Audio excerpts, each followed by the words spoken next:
I mean, I can laugh looking back now, but the moment I realized something was wrong was my commanding officer had suggested I talk to the mental health nurse. So being a dutiful Marine, I showed up and decided that I was going to lie through my teeth to this poor woman and do what I had to do to get back in the gang. And, you know, the conversation went fine. We had a really nice conversation for about an hour. And she said, okay, we don't need to talk anymore. Off you go, Chris. As I was walking out the door, she asked me a simple question. She said, just out of interest, Chris, in my inner dialogue in my head, how many voices do you hear? And I smiled and laughed and said 3, just like everybody else, and went to walk out the door. And she said, I think you should sit back down now.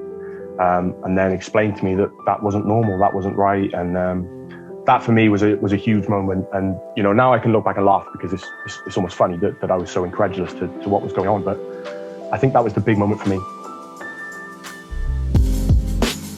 Welcome to the Mantality podcast. We're recording at the incredible Wheatwood Hall Hotel podcast studio.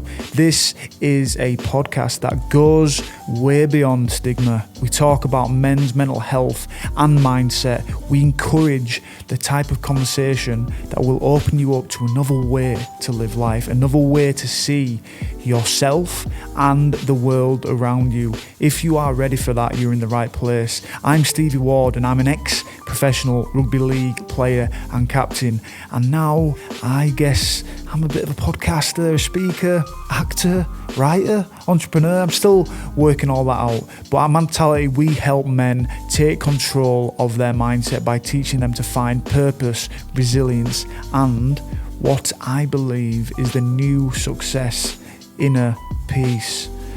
That sounds good. If you are that guy who is waking up to the fact that they need to do something different in life and the same old habits aren't working for you, it might be time to step up. If you want to start your journey with us, you can go to mantality.co.uk/coaching to join the best team you have ever seen.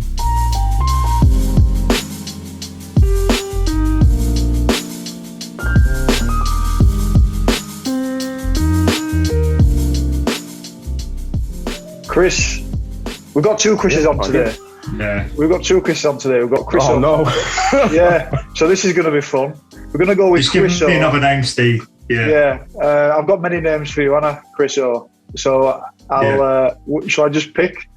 I've got a nickname. We've got a nickname for him. We'll just We're call not going with some of them. Yeah. We'll call you Chris O when I remember. Chris O, right. That's cool. Well, the other Chris we've got on today is Christopher Hayes. And we are wanting to talk to Chris about being linked up from chatting about the veteran games, actually. And I want Chris to be able to explain this a bit more as we go on.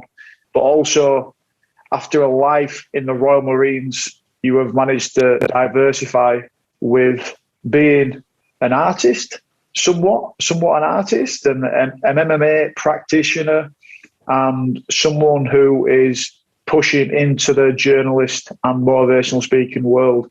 So thanks for coming on, Chris, and I'm looking forward to getting into this chat.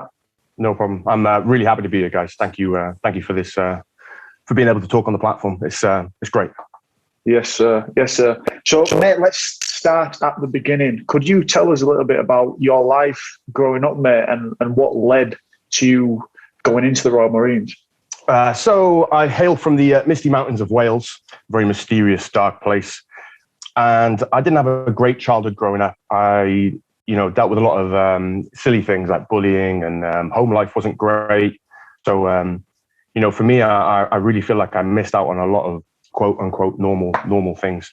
And then I decided to join the Royal Marines at 19, and it had everything that I wanted. It was a fraternity. It was a brotherhood. It was a big family. And, it really helped me develop as a young man into the men I looked up to in the Royal Marines, who, a young and spry recruit. These men looked like heroes of old, integral, honorable, strong, fast, intelligent. And I really wanted a piece of that. I really wanted a piece of that. And, looking back, I think that was probably me trying to institute some sort of father figure into my life, but ended up serving 7 years, wouldn't change a thing. Met some incredible men, and learned some incredible lessons. And it also made me the man I am today. It taught me to embody the ethics and values that the Marines institute within their men. Again, honor, integrity, courage in the face of adversity, very, very valuable lessons, especially later in life when I started to suffer with my mental health. Very, very important lessons, I feel. And what do you think drove you to making the choice to join in the Marines, mate? Do you feel like you needed that structure, that sort of challenge? What do you feel like made you make that decision? Challenge. Almost certainly challenge. I mean, as you can imagine, life in the valleys in Cardiff is not particularly interesting. And I needed challenge. And I wanted family and I wanted brotherhood. And I received it in spades. I think for me, probably the biggest part of pushing into the Marines was how hard it was to join. I remember going to the careers office, and I originally wanted to join the Welsh Guards, an army regiment, and sort of started that process. And a very large, obviously very handsome Marine Wiccan at the Cardiff Armed Forces Centre collared me to one side and started to explain what the Marines was, started to explain their ethics and morals and their principles behind excellence. Told me how hard it would be to pass out as a Marine. I'm sure you've about the 30 miler we need to run at the end and the other commando tests. And that appealed to me. It really appealed to me because, I felt like he was sort of insinuating that I couldn't do it so hard that only, the 99% need not apply. And I bought into it hook, line and sinker. I really did. And challenge is a phenomenal thing, I think, for young men. I think we need challenge or otherwise we stagnate. We don't build momentum around ourselves. Yeah, challenge is so important. Chris, just to add into that, we did a podcast with Gareth Timmins, who also was a Royal Marine Commando. And I remember him saying that he went through rugby league growing up and he didn't get the contract he wanted at, I think, around 18, so he backed rugby league in. And then, don't want to put words in his mouth, but we spoke to him a few times and he would say that he kind of had this almost like masculine energy he needed to put somewhere, that it was sport. And when he didn't go in the Marines, he would go out drinking and just get into fights and things like that. And he says, if he didn't make it in the Marines, he doesn't really know where he would have ended up. And it probably would have been a good place. Did you have a kind of an urge to put this somewhere, this aggression or whatever it is, that kind of feeling? Yeah, I completely agree. I mean, again, life in a small valleys community is usually a lot of lads in trouble at the pub. And, very early on, I started to realize that that wasn't a good path to be on, especially, again, the semantics of living in a small village. I would see older guys who were doing nothing. They had no momentum about them, no challenge. And, they were dossers. They would sit in the pub all day and brine themselves almost. And I realized that wasn't for me. That really wasn't for me. And I think I had a lot of trouble connecting with the people around me because, they weren't driven and they didn't want challenge. And then sort of, with the Marines luring me in with this challenge of earning the coveted Green Beret, it brought me hook, line and sinker. It really did. Yeah, mate. Where do you think that drive came from for you? Different to the friends that sat in the pub and just happy to it's almost like a sense of restlessness in it, and I don't know, I completely relate to how you feel. You almost feel like you're losing ground if you don't keep moving and you don't progress somewhere. Where do you think that came from for you? Yeah. It is tough to encapsulate that feeling, isn't it? It's a very human emotion, but it's so hard to encapsulate. I think you're right. You do feel like you're losing ground and you're not garnering momentum. But where it comes from, I couldn't tell you. I think people are born with it. I really do. I think you can develop it also. But for sure, especially, I don't want to sort of go on about Western cultures and lack of male role models. But especially for young men, there seems to be no outright challenge for them to develop. There seems to be this falling by the wayside of just no momentum in life for the challenge or them. It's so tough to encapsulate that feeling, but I would completely agree with you. It is intrinsic inside of you, and I'm sure this will resonate with a lot of people. But if you're not getting after it, if you're not doing something, if you're not creating, if you're not making ground in your sort of chosen passion, you do feel like you're wasting time almost, and it pulls at you inside and gnaws at you. Yeah, 100%, mate. And how did the journey progress then with the Royal Marines, mate? After you passed selection, and you joined up with the Royal Marines.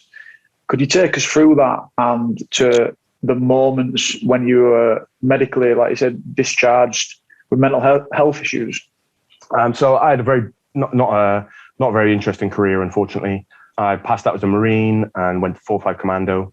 I spent about 7 years in service, you know, doing various exercises, training, things like that. And I think part of my problem was that I had a lot of issues from childhood that were unresolved, and that sort of seemed to build and build and build. You know, and I had a point in my career where I fell off an 8-foot wall and hit my head, and I lost a few days, and that seems to have exacerbated things at one point. And it kind of felt like weeks later after that I wasn't coping anymore, and I couldn't deal with things. And then I was very lucky to be sent to somewhere called Hazard Company, which is sort of the premier of rehab facilities for the Royal Marines. Just been now opened up to the tri-service forces. And there I was very, very lucky there. I was very privileged as a Marine because you do get to meet a lot of driven individuals and a lot of men who have faced adversity and overcome it and have learned, you know, hard life lessons. But when I joined Hazard Company, you know, essentially I was serving with Marines who weren't fit for service anymore. They were about to be medically discharged. They were injured in Afghanistan, or they were mental health cases. You know, the men I met there were completely polarizing to the Marines I'd met previously in service. And I don't say it lightly when sometimes you would meet great men like my CEO at 4-5 Commando, Mike Whitley, was almost, that's just a strange thing to say, but he would almost radiate this amazing energy and calm. But, you know, some of the Marines I met at Hazard Company were that tenfold. They were incredible individuals who'd overcome things I could never dream of. And they really helped me. They mentored me and helped me see that having issues, it isn't this big drama at the end, because I was very worried at that time that I was going to be leaving the Marines, and that was all I'd ever wanted to do. You know, I'd seen myself coming out of service, you know, in 30 years' time, not in 7 years. And they galvanized me. They really galvanized me. And then obviously I was discharged, and things progressed from there. And I sort of didn't have a very good 2 years outside of the system. But you know, we can talk about that if you'd like.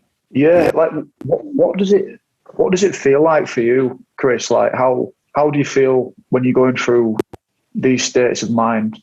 What is it that comes across you when you're getting discharged? You know, like what's the moments where you feel like this is something that I can't carry on with? You know, when was the moment in the Marines where you felt like you had to step out of it and sort of take up that rehab, that treatment?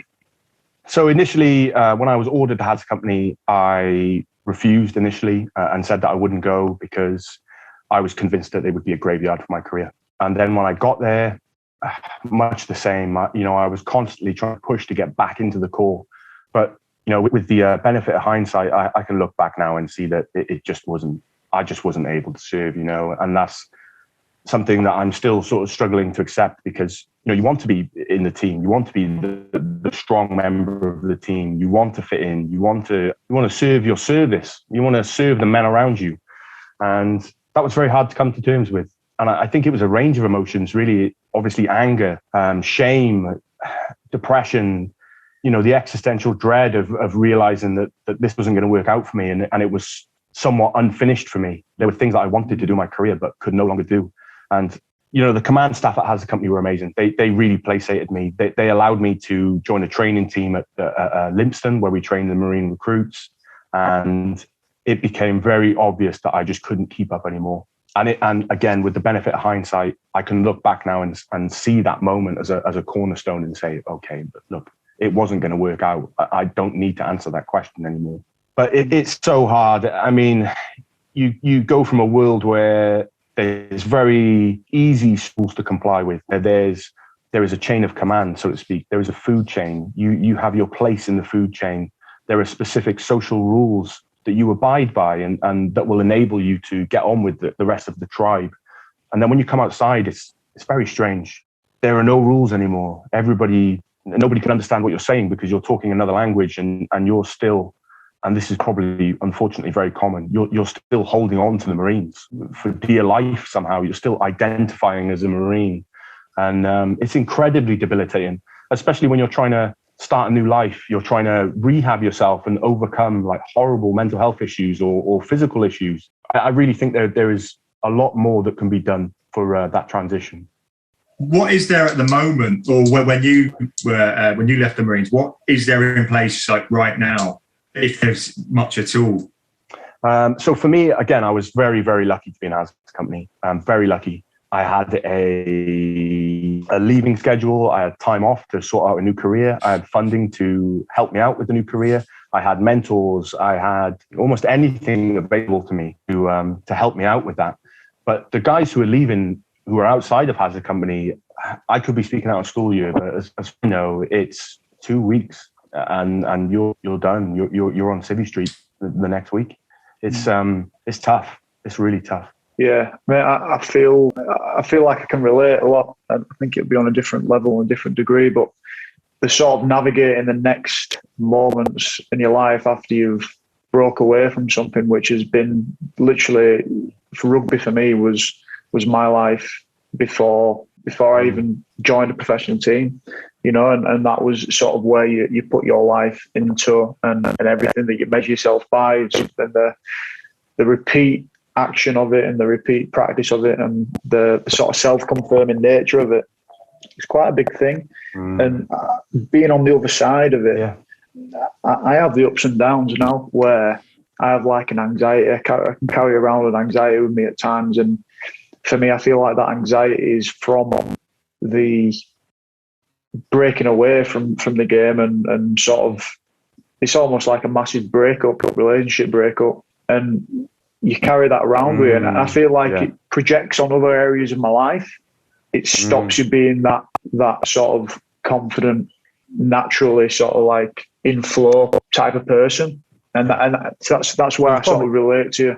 I think when you're a passionate person and you want to garner excellence in your chosen field, you become very enamored with your field, and I think it becomes a big part of your personality. You know, you identify as a Marine or as a rugby player, and when that's taken, it's almost like you have to start again. It's, as you said, it is a breakup. Yeah, it's a breakup, man. I wonder if it's even a bit further than that, and like both of you are grieving for a version of yourself which will never come to be. Like Stevie, I'm sure, but I know you haven't spoken to you, and like there's a version of you who would have gone on to captain the Rhinos further and done more in rugby and perhaps international, and Chris as well. I presume, you said you wanted a long career in the Marines, and now that's not the future that now lays ahead of you.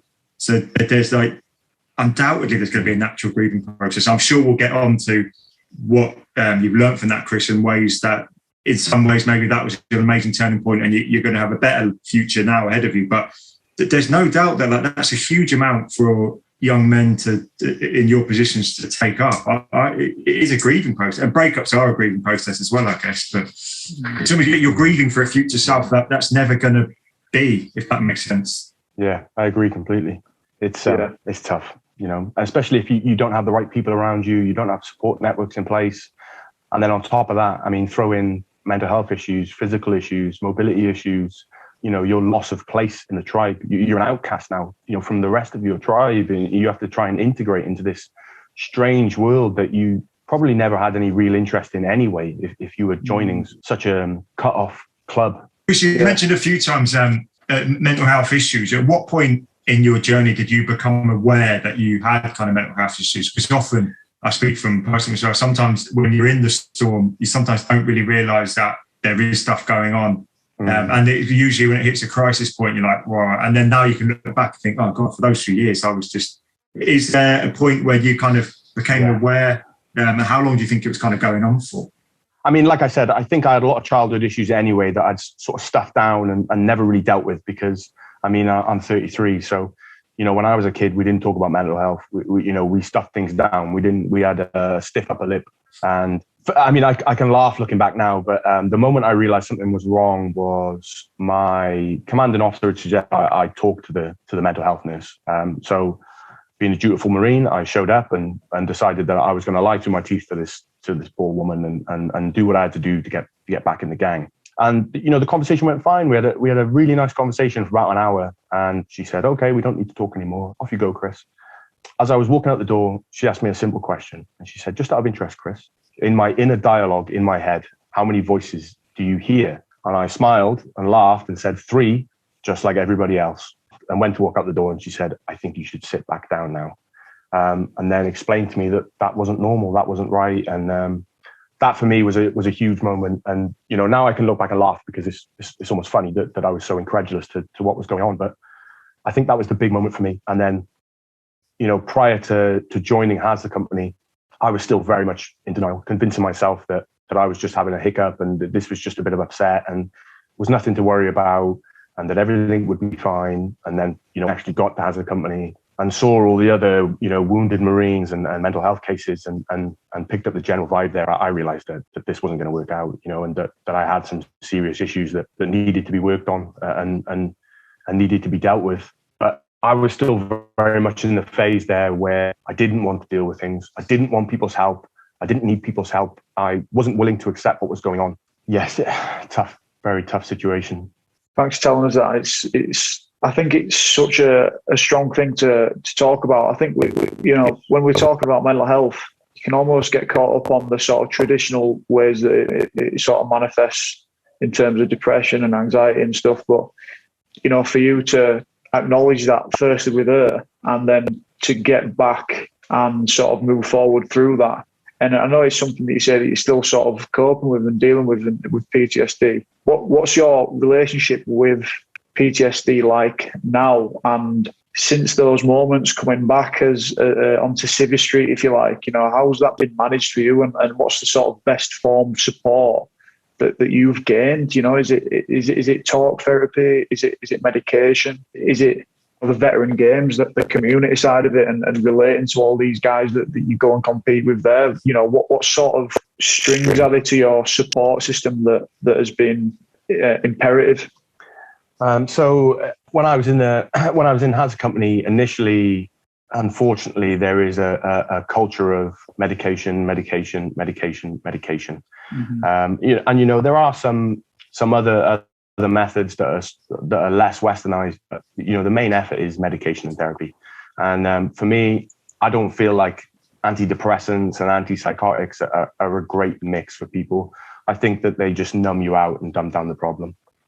So getting off medication was a big thing for me, you know, and that came, I think, as we've sort of discussed before, I had a suicide attempt that didn't go very well, and I used medication. And luckily, as a byproduct of that, my kidneys couldn't deal with medication anymore. So, you know, moving on from that, I engaged with a few charities. I couldn't really find a therapist that I liked to work with.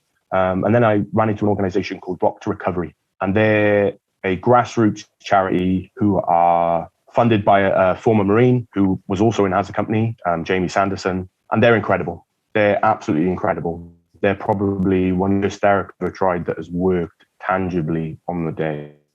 And they are a mix of talking, philosophy, meditation, hypnosis, conventional rewind therapy, EMDR. They really have so many strings in their bow. But, you know, again, as you mentioned, a huge thing for me was the veteran games and sport. You know, I was very isolated when I left the Marines initially. I was very isolated, and that was my fault. I typically pushed everybody away and disappeared for 2 years. You know, anybody that messaged me, I would block them. I wouldn't open my mail because I didn't want to connect with people to that degree. I wouldn't open post, wouldn't answer the door. You know, I think the most people would have seen it of me is me walking into my flat with a 24-pack of pickled onion Monster Munch and a crate of Stella, and that's all you'd see of me, you know, day in and day out. But I got invited to the veteran games and was very apprehensive at first. I didn't do well in crowds back then. I was very physically. You could see my anxiety manifesting. I would shake and tremor and stutter, and you know, going to Israel seemed like a massive step backwards for me. But you know, when I got there, strangely enough, the brotherhood I felt and the camaraderie I felt from just being around other people with issues was incredible. Because I think I'd fallen into this trap of self-hatred and thinking that I was the only sick person in the world and that I had it worse and the universe was unfair. And being around people who had the same as me and, you know, had comparatively worse issues than me was really humbling. It was so humbling to be around those people. and really refreshing to be reminded that even though, we're not in service, the veteran community is still so relevant. We're still a brotherhood. We're still a fraternity. We still love each other. We still support each other. We're all there for each other. And, a big part for me was competing in the games, and I'd agreed to come to the games under the condition that I wouldn't compete because I didn't think I'd be able to. And at the time, the Corps Regimental Sergeant Major, Phil Gilby, egged me on to compete.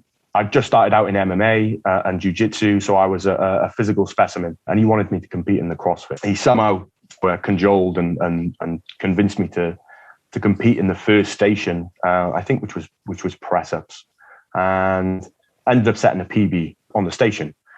And he said, "Oh, come on, mate, one more." And obviously, I'm very uncomfortable at this point, but I'm feeling some sort of strange elation because I'm achieving for the first time in probably 2 years, 3 years. I'm doing something, and I'm doing it well. And I ended up going around the whole circuit, smashed every station, took gold.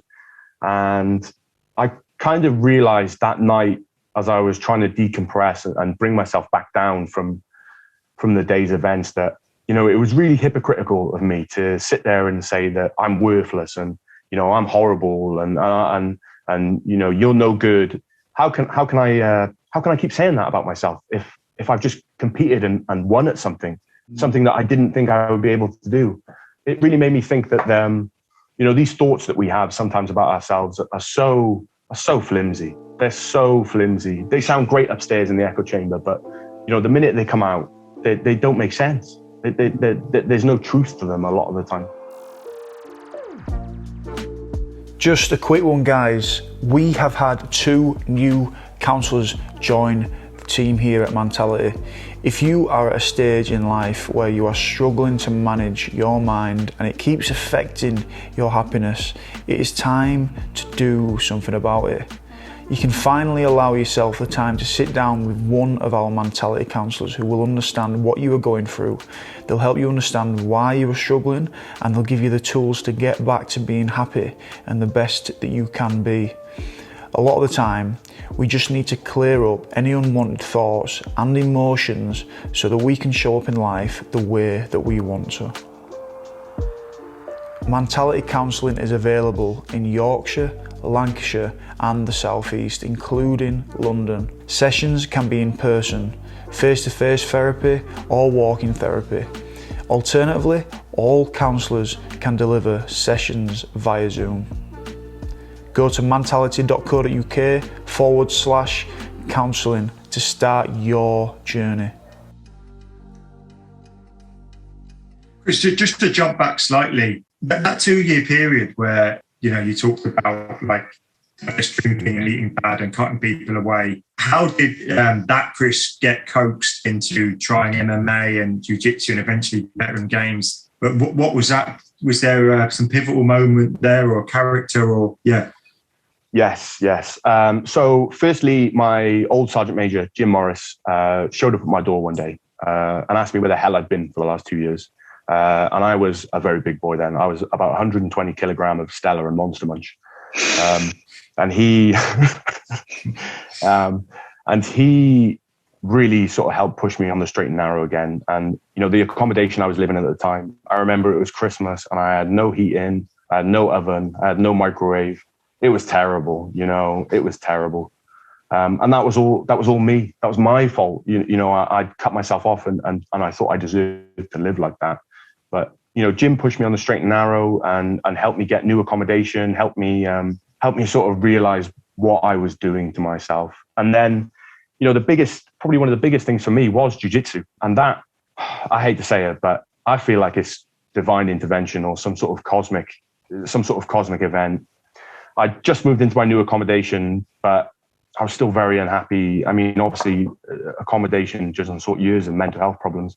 And I kind of decided at this point that I was going to hurt myself again and that I didn't want to be around anymore because I didn't see things changing. And I remember very specifically thinking constantly that I can't do another 30 years of this. This is I don't want to do another 30 years of this and nothing's going to change. And I went outside for a cigarette and a man called Sam Sheriff bumped into me, saw my Marine tattoo on my arm and said, "Hey, mate, are you a bootneck?" I And I was like, yeah, who are you? Oh, I'm a bootneck as well. And obviously I probably looked at state. I'd been crying and was very upset. And he told me that he'd funded an organization called Reorg, which is designed to get veterans into jiu-jitsu. And he asked me what I'd planned to do that evening. And I said, I'm probably going to top myself. And he told me to wait there. And he took me to the gym 20 minutes down the road on the spot and introduced me to jiu-jitsu. I had no idea what it was, but, you know, it's been fundamental, absolutely fundamental. I mean, as someone who's ingratiated themselves into sport, you'll know that sport is incredible. You know, you almost can't describe the effect that it has on people. It's so beneficial physically, mentally, and spiritually. But I just think it was cosmic coincidence that I happened to bump into Sam Sheriff, and he almost certainly pushed me along on the start of my recovery, for sure. It's amazing, mate. It's like you almost need like conditions around you to push you back into that pathway for yourself. You're that sort of like good version for yourself, the one that goes out to achieve, that believes in themselves, that sort of reconfirms that good state of mind, I guess. Me and Chris were chatting just before coming on, and from your bio, you talk about the conditions needed to grow, and you talk about the flowers needing precise conditions to grow and to flourish. But you almost state that suboptimal conditions that's needed for human beings to grow. What's your thinking behind that? I think, I've kind of garnered these thoughts through my own journey, my own momentum. And I'm also a massive, massive believer in stoicism and philosophy. And I never ever want to glamorize suffering or glamorize human pain that we can experience at times. But if you can use it as a tool, it is almost certainly going to grow your character. You know, if you can face adversity, something that was instilled in me as a Marine, if you can have courage in the face of adversity, then you will grow almost assuredly just by facing a tough moment. And as I said, I think these perfect conditions that we face, I mean, I can't imagine a life more distressing than waking up with a smile on my face every day, knowing that nothing's going to go wrong and I'm never going to face any challenge. It seems almost horrifying. It's something like the Stepford Wives. And having learned these lessons, you know, you almost get to a point where you want to experience challenge. You seek it out actively. You don't want to experience comfort anymore. You want discomfort because you know that these rewards are gonna come to you eventually. And that's a huge thing for people on any sort of recovery journey, is realizing that this pain is valid. The suffering is valid. It can all be used, but it does very much depend on the individual. You can't sit there and revel in it. You can't almost base yourself in self-suffering. You have to take it on the chin. You have to journey through the adversity, and you have to use it as a weapon. Yeah, this is something we've chatted before, definitely. And I've grappled with where I stand perfectly on it, or what's the optimum. I think I've mentioned it before about, you hear a lot of boxers who say they are who they are in the ring because of what they've been through and all the tough times. And that's what makes them so resilient and be able to face adversity. And then they'll say, I don't want my kids to go through what I went through. But you always think, but you want them to have what you have. You want them to have your resilience. So how do you, obviously you don't want your kids to have to go through some of the things that maybe people who had horrible backgrounds. So, you know, you look at Mike Tyson's background and it's horrendous, but is it like going to the gym and pushing yourself that way enough? Or it'll just life sometimes give you enough as well? But yeah, what's your thoughts and like advice for people who maybe do live in the middle class, kind of suburban, quite nice life now? And yeah, what are your top tips on that? What are your thoughts? You know, luckily we live in a nice Western world where we're supposedly in a first world country where, you know, life is great and we don't face much adversity in the day to day, which is great. I'm so grateful for that. I'm so grateful that people don't need to starve and all that good stuff. But you can certainly generate your own adversity. For me, it's jiu-jitsu. I find that when I'm out of breath, I'm dying, there's a 120 kilogram man on top of me trying to choke me out. I can't think about anything else except that moment. And you have to overcome yourself in that moment to get the tap, to get the win. So you can generate your own adversity, go on a hard run, set yourself a target, set yourself a goal, set yourself a 10K run, sign up in 12 weeks. And you will face the adversity for the next 12 weeks. And it will be horrible. It will be horrible. You'll worry, you'll sweat, you'll think that you're never going to make it. But after those 12 weeks and you do the 10K, it doesn't matter where you place. You will have grown fundamentally, physically, spiritually, mentally. It's all about creating your own resistance, creating your own adversity.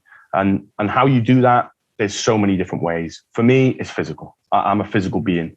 I like to be pushed physically because I believe it pushes me mentally. And when I'm pushed mentally, I'll push myself spiritually. Yeah, you certainly have to generate your own adversity. Don't sit around and wait for life to throw problems at you, because, you know, hopefully they're few and far in between. Yeah. And I guess if you wait for life to throw problems at you, life might throw a big problem at you that you haven't got any resilience to face. So you probably want to be trying to cultivating this idea of thriving in suffering, or at least accepting it and moving forward to prepare you for things come around the corner. Yeah. It's coming anyway, isn't it? So you might as well. Whether you want it or not, life's going to give you some. Yeah.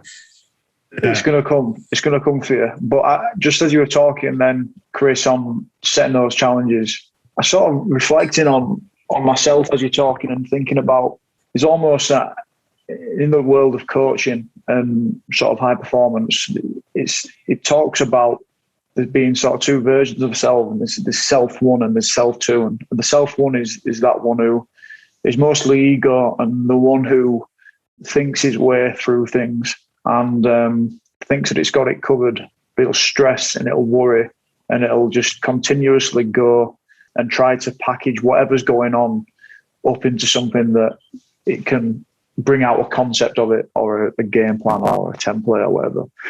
But the self too, it's sort of the thing that takes over and just knows what it's doing. And it's sort of muscle memory. And it's in the flow of life. It's in those moments when things are happening and you're not really aware of them. It's just flowing through you and happening. And I think that's one thing that with my injury at the minute, it's stopped me accessing that. You know, the sort of metaphor for that would be me sat in the change rooms worrying, stressing and being concerned about how the game's going to go and what it means if it doesn't go well, and all these sort of fears. But as soon as you hit the pitch and you make the first tackle, that self-2 kicks in and you have something which is a part of you, but it's not readily accessible. And I like to think about these sort of different versions and how you access them. And I'm just thinking in the case of yourself, you're a very unique man. You're a very unique man, and you've been through a lot of stuff. And you also, you've passed out of the Marines, but you also have had these mental struggles, which, you know, you talk about the 99% need not apply. You know, there's even bigger percent that need not apply to go through what you have gone through with the PTSD and those 2 years where there's so much self-angst and self-hatred. Is there some sort of like makeup of your mind and your mental health that you feel like offers you the ability to pass out of the Marines and touch on that self-belief that verges on insanity? That's a quote that you've got that you've mentioned in the bio for the CrossFit.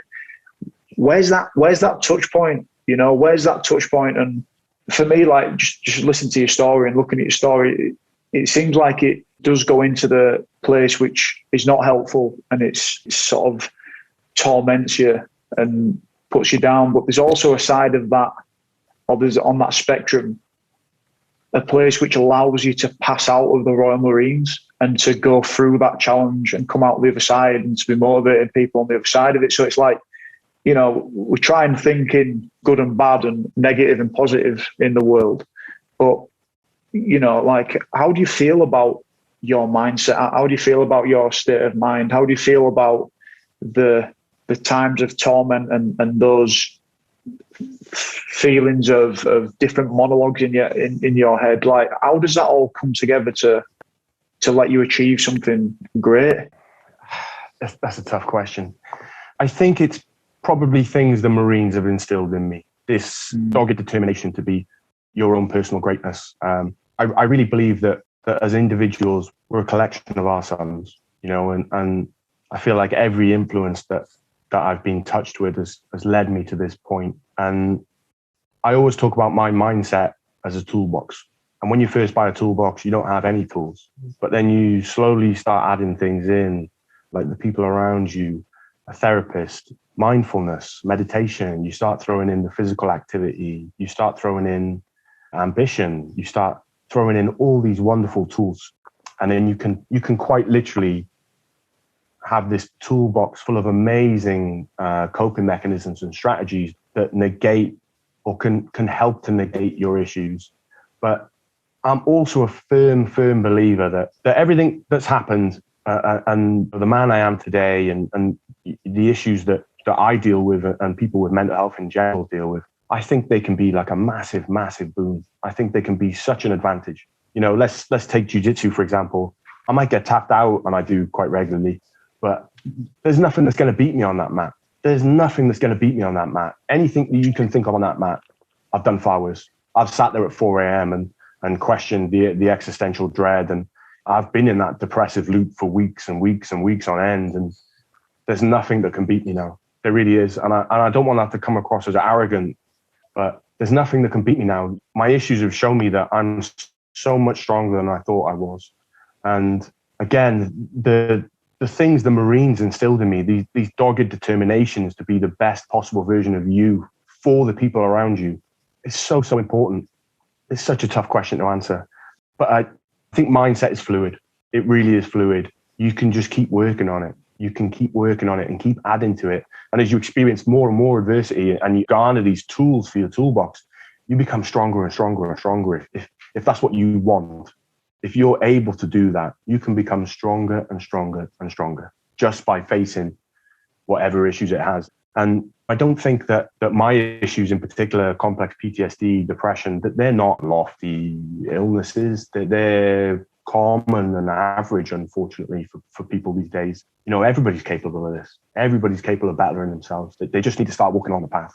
How do you use mindfulness, Chris? Like, how does that come into your life? Mindfulness is something my therapist suggested. And I hate to admit it, but I did take a typically masculine approach to it. What do you mean sitting down with my thoughts? Like, I go close my eyes and think about my problems. That's not going to help things. I got things to do. I got push-ups to do. I got people to choke out. I got to make moves. But I think for me, I kind of, the more I got into it and the more I sort of realized what it was, and I got into it through apps. I just downloaded, let's say other brands may be available, but I used the Calm app. And I realized that sitting with myself isn't some crazy hippie thing to do. You know, I'm not having a spiritual experience. I'm just sitting quietly with my eyes closed and allowing myself to decompress. Huge. I think it's so important, mindfulness, something that I always talk about, even if it's just a minute in the morning. For me, I do it in the shower. I close my eyes. I won't describe the rest of the scene, but I allow the thoughts to come to me for the day. I reason with myself. I reason with the thoughts. I'm objective and kind. And the thoughts go away. I think this conception that when you meditate, you'll be empty is ludicrous. Yeah. I think the thoughts need to come. I think that's the purpose. But you kind of realize that you can't control them. They come whether you want them to or not. They're just almost randomly generated noise sometimes. And you don't choose what comes up. It's just, you can choose how you respond to it. Yeah. Or if a thought grabs you, like an angry thought or something, yeah, so there is a choice into how long you can stay on that train, and you can work at getting off earlier, and then you can probably work at letting that train just go by and not getting on it. I think a lot of the time, especially when we're angry, stressed, or depressed, or you know, pick an emotion, it can almost seem like we're observing that emotion. It's almost like it's running around inside our mind, and we have little to no control. And for me personally, I realized that the moment I engage with that thought, and start to question it, which was a byproduct of mindfulness and stoicism. You know, let's say I was angry, I would, instead of just being angry and letting it flow and watching it run around and destroy things, I realized I needed to engage with that and ask, like, what's going on? Why are you angry? Do you need to be angry at the moment? What's made you angry? Is it worth being angry? And the minute I engage with those feelings and don't sit there and watch them run around and run riot out of my control, it takes the power away from it completely. There's a CBT element kind of to that as well, isn't it? Like actually confronting the thought and then thinking, you know, not catastrophizing it. And sometimes I think, like, what would I say to my friend if they said this is what they're thinking? Because we're far nicer to our friends than we are to ourselves inside. So yeah, I try and reframe it that way. Do you compete in MMA or jiu-jitsu these days, or is it purely like a training practice kind of thing? Started off training and practicing with no intention to compete. And then I started competing in grappling, and I did a few, not fights, but MMA tournaments. And I'm just about to move across country. So at the minute, training is sort of taking a bit of a back seat at the moment. But I think when I do land in my new digs, competition is going to be a big thing for me. I think that's the next level, because again, I'm garnering my own adversity. I'm creating my own challenge. And by doing that, I'm gonna garner my own personal momentum as well. And I'm more than happy to admit that, that's a scary prospect for me. I'm not an aggressive guy naturally, and the thought of being locked in a cage with someone is a scary thought. But I can also recognize the challenge within that. That's a challenge. I have to step up. I have to meet this goal. I have to meet this goal. And like we mentioned earlier, it's all about constant challenge, finding adversity, creating my own adversity. Yeah, big part of my life, I think, hopefully. Cool. Have you got ambitions as to where you think that would go? Or you just step by step kind of thing? For me, I think it's all about personal greatness for me. I mean, I'm 33, lads. I'm an old man, my MCL and ACL is going to go at any minute. So for me, it's more about the personal challenge. Can I do this? Can I do this? Yes, I can. Again, just finding these goals. And a big thing for me was realizing that fear is almost a compass. The minute you're scared of something, you should be heading towards that. And I'm not talking about, I'm scared about jumping off cliffs.